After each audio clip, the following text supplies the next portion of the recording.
I'll tell the lieutenant.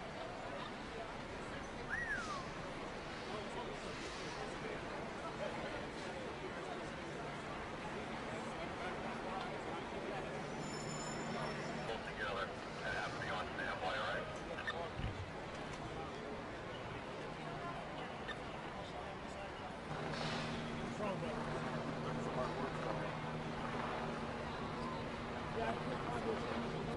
Thunder. It was a really loud noise, and it